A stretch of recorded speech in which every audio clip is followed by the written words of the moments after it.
Hi. Well, I know it's been long, and every time I make a new video, this apology is common. But what do I do, guys? I was just so busy and lazy.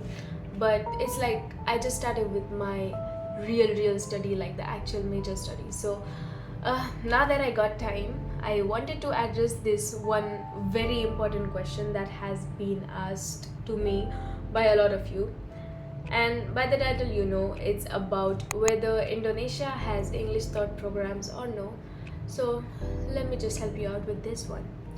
Well, to be honest, this specific question, does not have a specific answer that I cannot, guarantee you guys that if you are applying for KNB, you will take your classes in English, or if you are applying to one certain university, they will provide you with, all the access and everything in English. But the thing is, this thing actually depends on the university.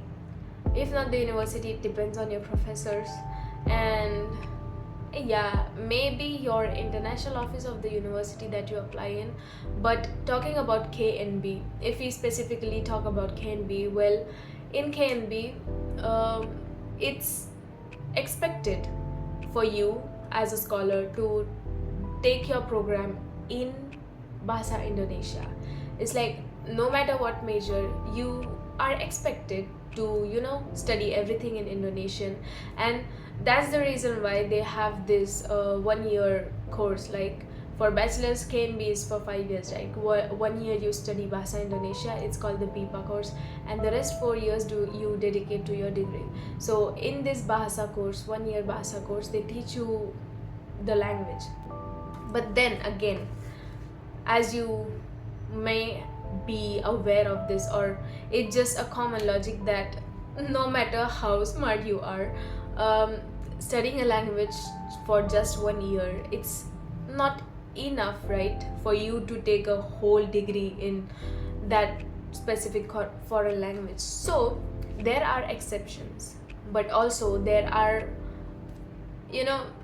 cons to it. So talking about my university, I am here in Surabaya at Universitas Wijayakusuma, and for me, I'm doing my bachelor's in engineering and computer science. And we actually got a special permission from our international office for us to write our exams, like the mid-sem exams and semester end exams, in English. So for last year, we had two scholars from KNB, like me and my friend Cindy. So we completed our BIPA, and we talked to our director about the issue that we can take the lectures in Indonesian, it's okay, but when it comes to exam, the time is limited, and for us, we are not that good in Bahasa, right? So it's gonna be really hectic for us to actually, write everything down, understand the question, then think about whether the answer is right or no in that limited time. So for me, I am taking my classes in Bahasa Indonesia, but for my exams, I am allowed to write it in English. This is the one case. Then the other cases are like this. I have a friend who is studying in Malang. For him, he's doing his masters in management, I guess.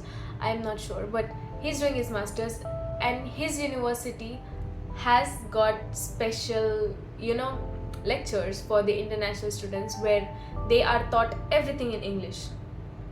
That's a good thing.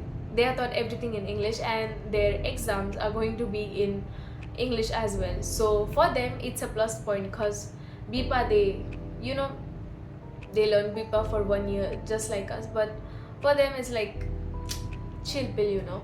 But then there's this third case, which is like, I have a friend in Jakarta who studies in Jakarta, who is same like KNB scholar, same year, and for bachelor's as well.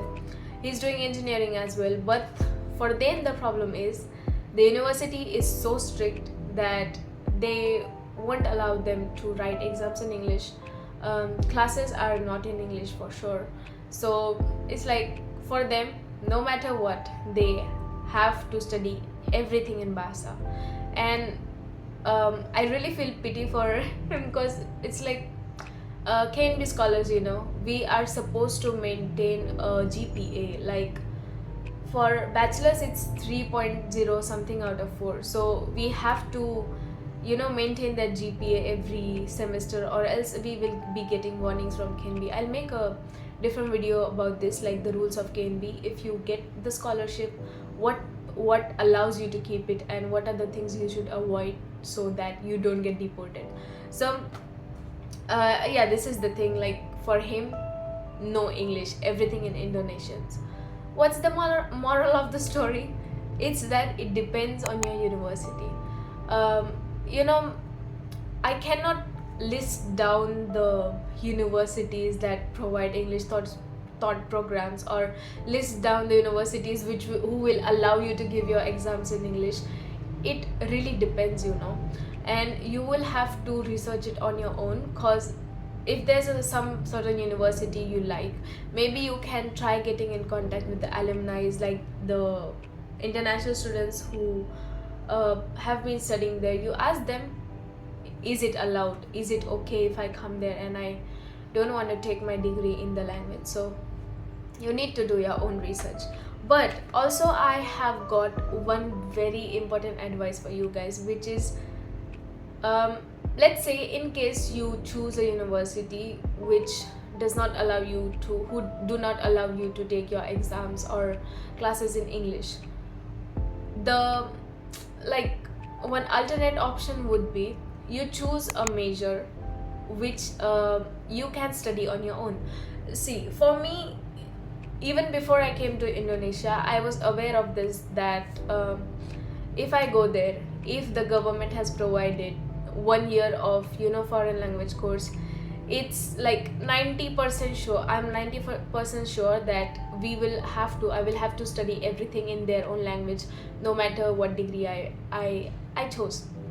But I am studying computer engineering, right? And the reason why I was okay coming here, I was okay with, you know, studying it in Bahasa Indonesia, was because I knew if I'm studying computers, I will be easily able to cope up, like, you know, catch up with the trends and all the, I will be able to self-study. That's the point.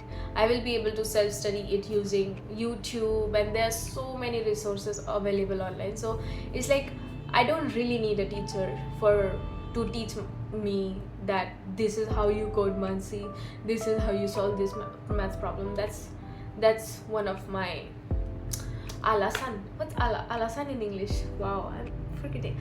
That's one of my reason why I was okay coming here. So what I want to say is, choose a major that you can easily study on your own.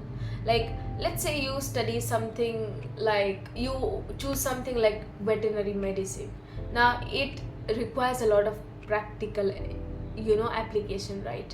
So in case you get into a university where they do not allow you to study in English, and then the professors, they are teaching you everything in bahasa, you will be confused, right? And there's no way you can watch a YouTube tutorial of doing an operation, right?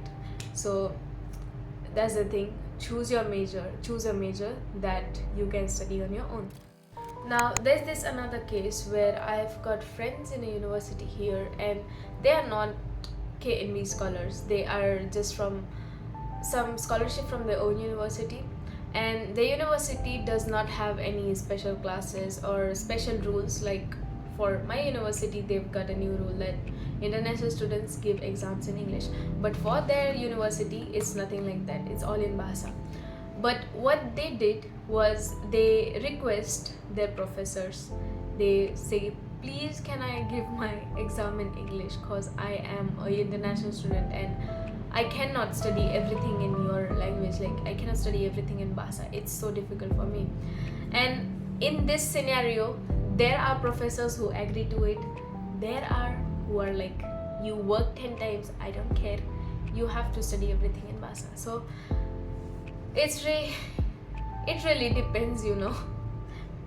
But what I would suggest you is just that before you come here, before you choose your university, you research, you ask your seniors if the professors or the university they allow you to use English, because even if the classes are not in English, it's fine. At least you will be able to give your exams in English, because that's what is important.